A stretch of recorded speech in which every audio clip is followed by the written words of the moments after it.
Hi అండి. ఈరోజు మన ఛానల్లోనూ పప్పుచారు ఎలా చేయాలో సింపుల్గా చేసి చూపిస్తాను. ఆల్రెడీ నేను పప్పు ఉడికించుకున్నానండి.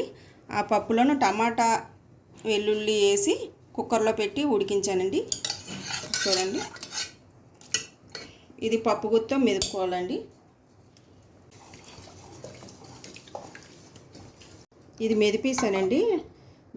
దీంట్లో అంటే టమాటా నేను ఒక టమాటా తీసుకున్నానండి. హాఫ్ ఏను పప్పు ఉడికించేటప్పుడు వేసానండి, మిగతా హాఫ్ ఇప్పుడు వేస్తున్నానండి.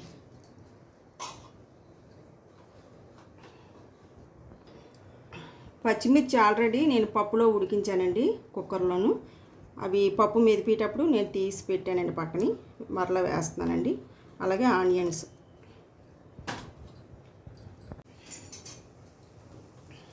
కొద్దిగా కొత్తిమీర అండి, చింతపండు పులుసు అండి, నేను తీసి పెట్టుకున్నాను చింతపండు పులుసు,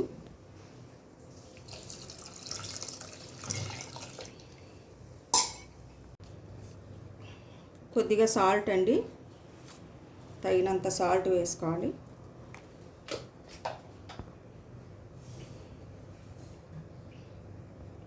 కొద్దిగా కారం.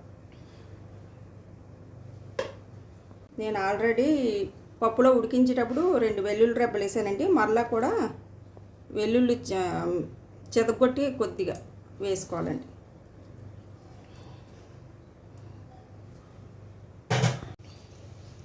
కొద్దిగా బెల్లం వేస్తానండి.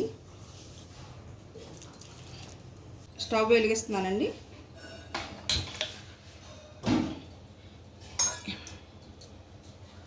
చూడండి, ఇలా వచ్చిందండి పప్పుచారు.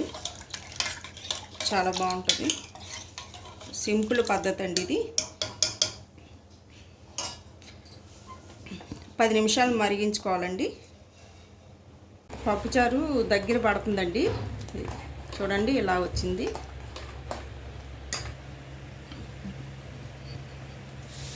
పప్పుచారు దగ్గర పడిందండి. మనం దీనికి పోపు పెట్టుకోవచ్చండి. పోపు పెట్టుకున్నారండి.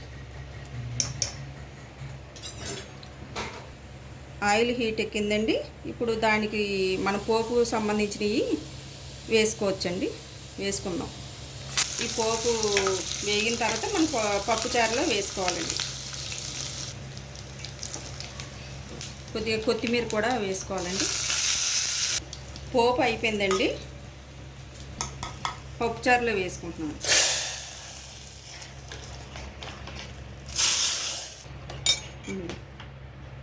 చూశారు కదండి, పప్పుచారు రెడీ అయిపోయింది. మీకు నచ్చితే ట్రై చేయండి. చూడండి, స్టవ్ కట్టేయాలండి. సో చూసారు కదండి రెసిపీని. మీకు కనుక ఈ వీడియో నచ్చినట్టయితే లైక్ చేసి, షేర్ చేసి, సబ్స్క్రైబ్ చేయండి. Thank you.